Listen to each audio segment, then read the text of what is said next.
Well, hello again, and today I am working on a post-Human Republic army for Dropzone Commander. And as you can see here, I've already sort of gotten the project started to a certain extent. And I think really a lot of the work is going to be at this end of things in the cleanup and assembly portion of this. Now, all of the models, with the exception of the Infantry, are all cast resin, and for the most part, they're really beautiful castings. The detail is quite stunning on many of the pieces, and I've been really happy with it, but here, you can take a look at this one too. Zoom.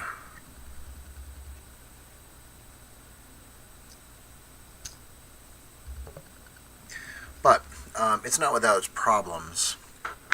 For example, this is a couple of hull halves that don't quite fit properly.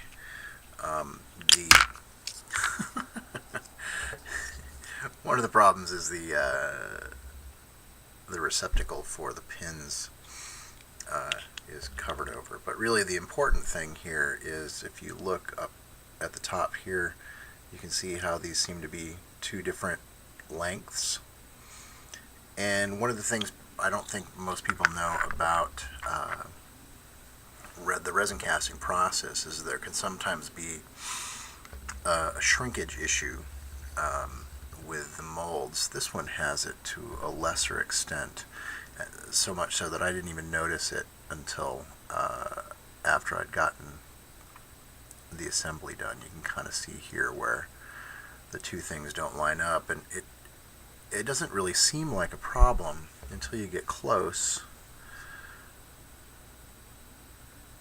And let's see if we can get that to focus. And you can see that some of the fine detail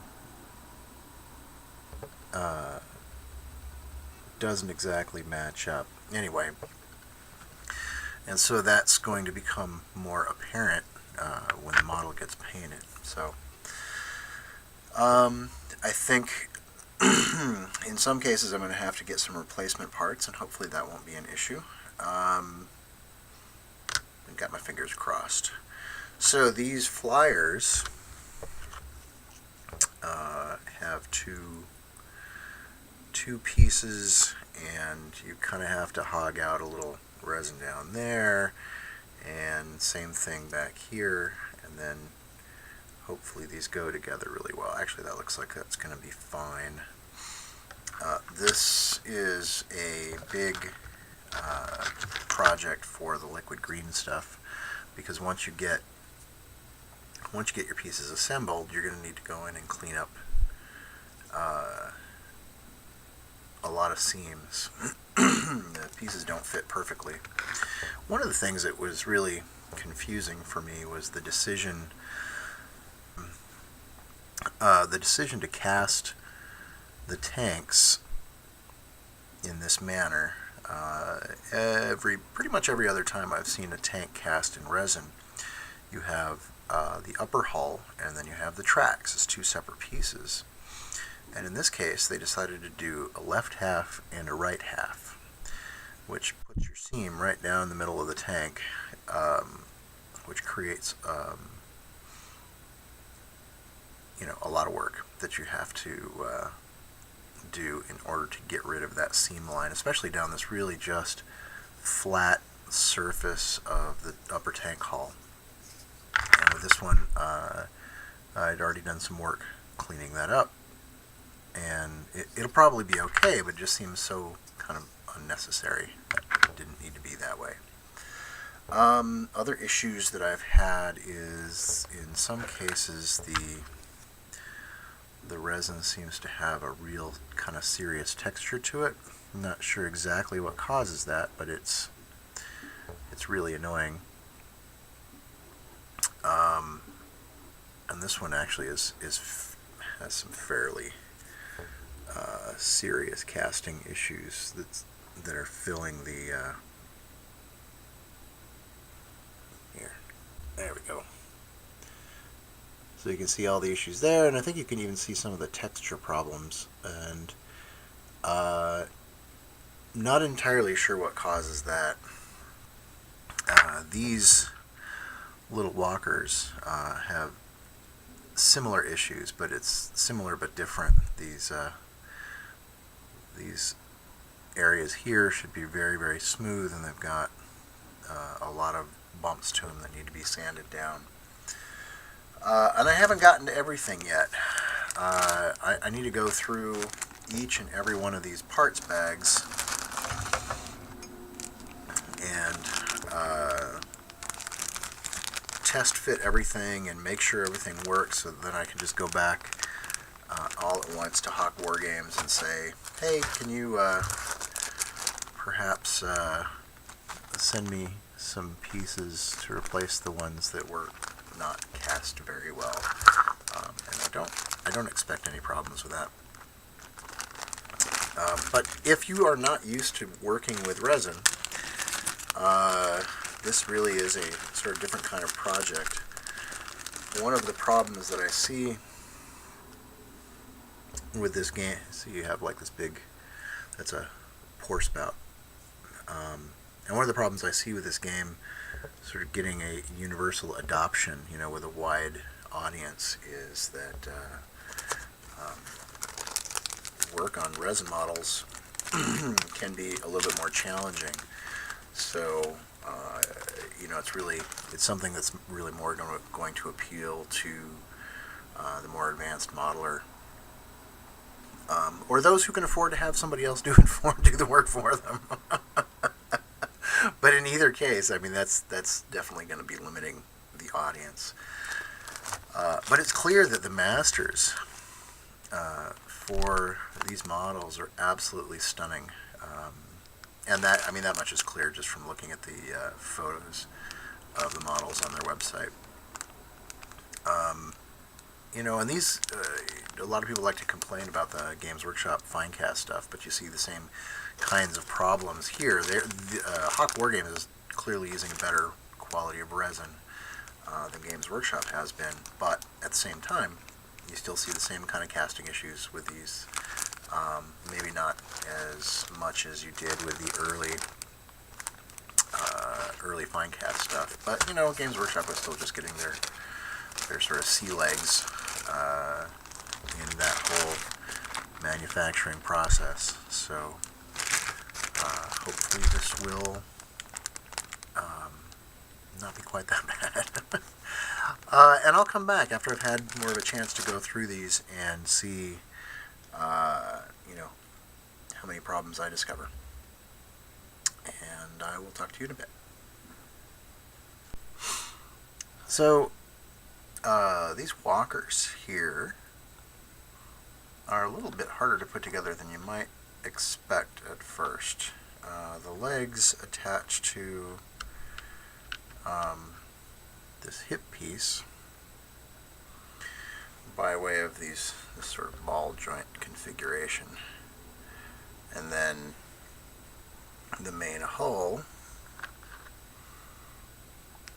goes on top of that. And since there's no definitive mounting angle for this, it's really easy to sort of put it on whatever way. So if you want the legs to be flush with the ground, your best bet is to attach the legs to the hip and then make sure that this angle and the top of the hip area sort of conform to the same plane, and that way it'll be roughly, it'll look correct. You can also tip the nose down a little bit, but what you don't want to do is whoops, what you don't want to do is tip it backwards. If you tip it backwards, instead of, looking like this, he's going to be looking skywards, and that'll look really awkward. So straight across or slightly down is probably the best way to go on that. The other nice thing, you can add a little bit of life to these guys by turning the hull left or right a little bit. If you want to go nuts, you could, magnetize it and then you can move it, but there's really, really no point to doing that on these. And I suppose if you wanted to magnetize these so that they could go onto their carriers, you could drop a magnet into there, but I'm not going to do that. Because again, it's kind of pointless. It looks neat, but it doesn't really save you any time or effort in gameplay, I don't think. So yeah, not worth the effort. As you can see on these, I've been using the liquid green stuff to help smooth this out. And I got some on this for the same purposes. Sadly, these connection points for all the arms need a bit of filling and sanding. Not too much work, but it would be nice if it weren't quite such a step there. And there's not going to be really anything I can do in this back part because this detail here sort of keeps you from sanding that flush without destroying the detail. So it is what it is. These, on the other hand, were pretty much almost perfect. Just a little bit of some cleanup to do on the front, where you see the liquid green stuff there. Same thing on this one. And I did find a couple of more pieces that are going to need to be replaced. These are tiny little guns that go on the Ares walkers, and if the damage wasn't so severe, I'd just leave it. But it really, when it gets into the fine detail and it gets detail that you're going to look at, like the tips of the guns and things like that, then it becomes harder to ignore. So yeah, so that's where I am so far, and I better get back to it. So as you can see, I've been working on the infantry. Pretty simple, really not much cleanup to do. But the real work is in finishing up the base so that you don't have to see where the infantry drop into the base itself. And I'm using Vallejo sandy paste to do this task. And the nice thing about this stuff is you can kind of just glop it on. You don't have to be too careful with it. You don't want to get it on your models, obviously, but as long as you just sort of build up around them, it shrinks a bit as it dries, and so even if it looks a little gloppy after you've applied it, it actually ends up looking pretty realistic in terms of groundwork for something on this scale, once it's all dried out. And it gives you a nice variation of both sort of texture and height on the ground.